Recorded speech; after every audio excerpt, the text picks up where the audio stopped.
Ei, pessoal! Hoje nós vamos falar sobre um tema emocionante. Hoje nós vamos aprender um pouquinho mais sobre o amor.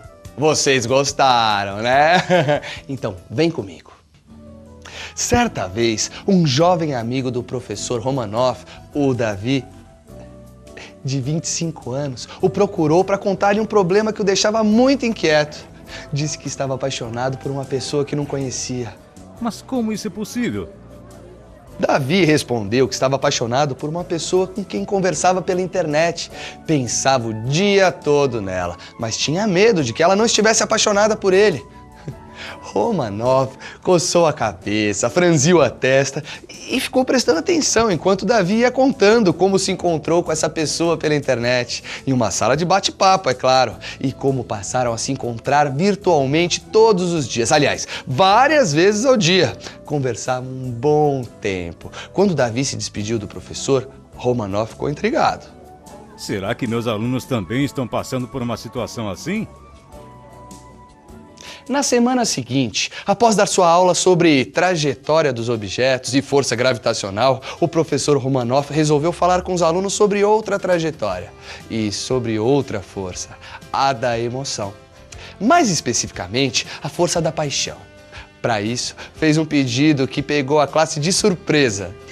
Pegue um papel e, sem colocar seus nomes, escrevam sim, se já se apaixonaram pela internet, por alguém que nunca conheceram pessoalmente, ou não, caso nunca se apaixonaram.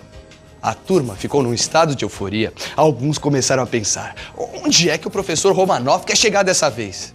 Em 5 minutos, o professor fez a apuração e pensou que entre os adolescentes, a paixão virtual seria rara.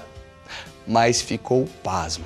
5 garotas e 4 garotos já tinham tido uma paixão pela internet. Um jovem escreveu que teve 3 paixões e outro 4. O professor Romanov ficou espantado com o resultado. Ele então explicou a seus alunos que as salas de bate-papo na internet desinibiram o ser humano. Ficou muito mais fácil conversar com qualquer pessoa em qualquer parte do mundo. Mas, ao mesmo tempo, as salas de bate-papo se tornaram um ambiente fácil de simular os sentimentos. Ei, e você, acha mais fácil falar as coisas pela internet do que olho no olho? Já se apaixonou por alguém que nunca conheceu? Será que o amor pela internet é saudável? Ou será que você pode amar alguém que nunca viu? Quantas pessoas não disfarçam a sua verdadeira identidade na internet, escondendo quem são, o que realmente pensam e quais são suas verdadeiras intenções? Conversam muito, mas se calam sobre si mesmas. Outras, entretanto, mais sensíveis e sinceras, ou às vezes mais carentes, revelam seus sentimentos sem barreiras e criam fortes laços com quem está do outro lado da tela. Sem conhecê-los fisicamente, elas os transformam em seu príncipe virtual ou Cinderela virtual. Vivem uma paixão intensa, ficam apaixonadas pelo que eles mesmos imaginam que seja o outro e não necessariamente o que os outros são. Falou também sobre o princípio da transformação. Explicou que toda vez que interpretamos o comportamento de alguém, nós o transformamos. Não entendeu nada, né? Pera aí que eu já vou te explicar. Nós já estudamos aqui que a nossa mente é poderosíssima, certo? Tão poderosa que pode aumentar, diminuir, acrescentar algo sobre o outro que não necessariamente seja verdadeiro. Gente, sem conhecer uma pessoa, você pode imaginar que ela seja maravilhosa ou inteligente, simpática, mas tudo isso é a sua imaginação e não necessariamente o que a pessoa realmente é. Os alunos ficaram um pouco confusos. Acho que você aí do outro lado também, né? Então, o professor Romanov lhes contou um exemplo que todos ficaram de boca aberta e eu acredito que vocês também vão ficar. Maria Júlia tinha 17 anos, tinha várias colegas, mas nenhuma amiga. Acreditava facilmente nas pessoas, mas não gostava muito de se abrir, não tinha proteção emocional. Qualquer ofensa roubava-lhe a paz. Embora fosse uma linda adolescente, era especialista em reclamar do seu corpo. Não gostava dos seus cabelos, do seu nariz, da sua barriga e, principalmente, se martirizava porque achava que seus seios eram pequenos. Gastava 1 hora diariamente para se arrumar no espelho e sempre conseguia ver defeitos onde não existia. Raramente se sentia bem com uma roupa. Tinha, portanto, a síndrome PIB. padrão inatingível de beleza. Sua autoestima era péssima. Apesar de Maria Júlia não gostar de conversar ao vivo com as pessoas, amava navegar na internet. Parecia amiga de todo mundo. Certa vez, conheceu em uma sala de bate-papo um garoto chamado Ronaldo. Ronaldo gostava de controlar as meninas com quem conversava, contava coisas mentirosas, dizia-se apaixonado por elas, dizia que nunca havia encontrado alguém tão atenciosa, sensual e amável. Também mentia sobre a sua idade. Tinha 32 anos, mas falava que tinha 22. Mentia ainda dizendo que era um milionário. Mas, na verdade, se sentia uma pessoa infeliz, vivia uma grande crise financeira. Ele detestava trabalhar e, mesmo assim, zombava da ingenuidade das pessoas. Aliás, como a tela aceita tudo, ele comentava que precisava da ajuda das garotas que queria conquistar. E elas se derretiam toda por ele. E ele se divertia. Ronaldo era um psicopata virtual. Alguém que não se importava com a dor dos outros, nem com as consequências do seu comportamento. Maria Júlia, no começo da relação pela internet, não falava de sua vida particular. Mas pouco a pouco, Ronaldo foi envolvendo-a. Passados 2 meses, começou a achá-lo o melhor homem do mundo. Considerava que ele era o mais incompreendido dos seres humanos. Eles moravam em estados diferentes, por isso trocavam fotografias. Ele dizia que nunca conhecia alguém tão linda como ela. Ela ficava fascinada. Parecia que sua baixíssima autoestima havia sido resolvida num passe de mágica. Apaixonou-se por ele, ficou obcecada, não o tirava da cabeça. O dia em que não conversava com Ronaldo, ela se entristecia e tinha crise de ansiedade. O vampiro da internet, após beber o sangue emocional das garotas, se afastava delas. O desespero delas era a glória dele. Maria Júlia, que havia conseguido o telefone dele, não parava de telefonar. Mentindo, Ronaldo dizia que os seus problemas o impediam de conversar diariamente com ela. E a jovem começou a se deprimir. Começou a ter anorexia nervosa, não se alimentava direito, não tinha prazer em viver e suas noites eram péssimas. Seus pais queriam que ela se afastasse da internet e que não telefonasse mais para ele. Mas Ronaldo tornou-se um deus para Maria Júlia. Vejam como ela criou uma verdadeira dependência. Ela criou no seu inconsciente a imagem totalmente errada sobre ele. Ela tinha certeza que ele era o homem da sua vida. Quando Maria Júlia tentou esquecê-lo, Ronaldo apareceu como um predador. Elogiava, dizia que a amava, que ela era inesquecível. E ela novamente reacendeu a paixão esquecida. Mas ela insistia em vê-lo fisicamente e ele continuava dando 1000 desculpas. E esse vai e vem começou a fazer parte desse romance doentio. Os atritos com os pais de Maria Júlia aumentaram. Ela se afastou dos amigos porque eles viam que o cara não prestava. E falavam isso pra ela, mas ela só ouvia a voz da sua paixão platônica.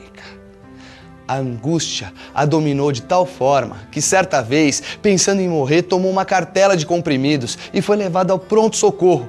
Sofreu muito, mas felizmente viveu e nem teve sequelas. Felizmente. Vendo a gravidade da doença da sua filha, seus pais relaxaram um pouco a guarda e deixaram-na continuar conversando com Ronaldo pela internet. O que ninguém sabia é que Ronaldo era usuário de cocaína e alcoólatra e teve várias passagens pela polícia. A tela do computador é capaz de transformar um lobo num cordeiro. Meses depois de tanto ela insistir, ele resolveu aparecer, mas queria vê-la a sós. Finalmente, Maria Júlia encontraria a pessoa mais encantadora do mundo. Bom, isso é o que ela pensava. Marcaram um encontro numa lanchonete no centro da cidade. Ao vê-lo, ela correu para os seus braços, mas ele parecia uma pedra de gelo. Quando ela insistiu em beijá-lo, ele virou o rosto. Foi uma decepção atrás da outra. Ronaldo mascava chiclete com descaso e olhava para o movimento da rua, como se Maria Júlia não estivesse lá. Ela insistia em conversar sobre eles e ele mostrava que não queria conversar. Quando ela disse que ele era tão diferente do Ronaldo da internet, ele foi estúpido. Chega desse papo furado e vamos para um lugar onde possamos ficar sozinhos. Chocada com o desprezo dele e ao perceber as suas intenções, entendeu que durante quase 1 ano criou a imagem de uma pessoa que nunca existiu. ela se levantou subitamente e saiu chorando. Nos dias que se seguiram, ela voltou a ter outra crise depressiva. Punia-se muito e se achou a pessoa mais ingênua da Terra. Passou a se rejeitar mais ainda, achava-se mais feia e menos digna de se apaixonar novamente. Começou também a faltar na escola e, pela primeira vez, ela aceitou procurar a ajuda de um psicoterapeuta. Na terapia, a psicóloga a ajudou a ter dignidade, separar a fantasia da realidade e encorajou Maria Júlia a sair da plateia e ser a atriz principal da sua história. Disse que ninguém podia controlá-la, só ela mesma. Comentou que por nada nesse mundo ela poderia vender a sua liberdade. Aos poucos, Maria Júlia se reergueu. Deixou de ser o pano de chão do seu falso príncipe. Entendeu que o verdadeiro amor traz tranquilidade e prazer, e não prisão e angústia. Meses após essa luta interior, começou a sentir-se mais livre. Aprendeu a proteger a sua emoção e a mudar as zonas de conflito do seu inconsciente. O Ronaldo de dentro morrera. O de fora ainda existia, mas não interessava mais. Maria Júlia aprendeu uma importantíssima lição. Deveria ter um caso de amor consigo mesma, antes de viver um grande amor. Após contar essa história, o professor Romanov perguntou à classe por que a paixão pela internet raramente tem raízes. O aluno Paulo, que já tinha sofrido nessa área, embora não tanto quanto Maria Júlia, respondeu: porque eles não conhecem de fato um ao outro. Parabéns, Paulo! O professor continuou explicando que quando os internautas apaixonados saem das telas e entram na vida real, começam a conviver com os defeitos, as manias e os conflitos uns dos outros. E é aí que aparecem as crises. Se essa fase não for superada, o que era belo na telinha vira uma catástrofe emocional na vida real. O mestre estimulou seus alunos para que procurassem o amor brando, inteligente, que dava importância ao diálogo, ao respeito e à cumplicidade. E em seguida disse que todo relacionamento em que o ciúme é exagerado, em que um quer controlar o outro, não cria raízes, morre facilmente. Uma pequena dose de ciúme é quase inevitável e até aceitável, mas uma overdose de ciúme acaba com a relação, destrói completamente o amor. O professor Romanov parecia um mestre no assunto. Romanov escreveu na lousa: uma pessoa inteligente aprende com seus erros. Uma pessoa sábia aprende com os erros dos outros.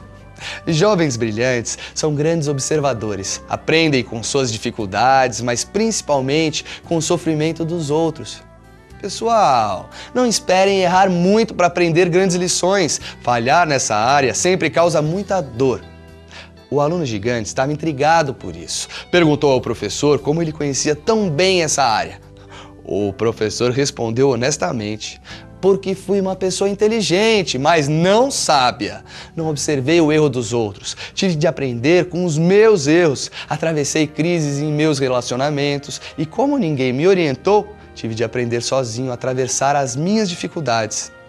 Finalizando o seu diálogo, o mestre disse: procure um grande amor na vida e cultive-o, pois sem amor a vida se torna um rio sem nascente, um mar sem ondas, uma história sem aventura. Mas nunca se esqueçam, em primeiro lugar, tem um caso de amor consigo mesmos. O mestre dos mestres disse: amai o próximo como a ti mesmo. Se não amar primeiramente a si mesmos, nunca amará de verdade alguém que está próximo de você. Os alunos aplaudiram e começaram a se questionar. Mas será que estavam sendo pessoas inteligentes ou sábias? Começaram a olhar para si e perceberam que o relacionamento saudável precisa de amor e compreensão. E você, tem se questionado? Agora você já sabe que a escolha está nas suas mãos. Ser inteligente ou ir além. Ser sábio. Aproveite e discuta com seus professores e colegas, porque a nossa história de hoje foi muito legal, não é não? Bom, pessoal, infelizmente é chegada a minha hora de ir embora. Até a próxima história. Tchau!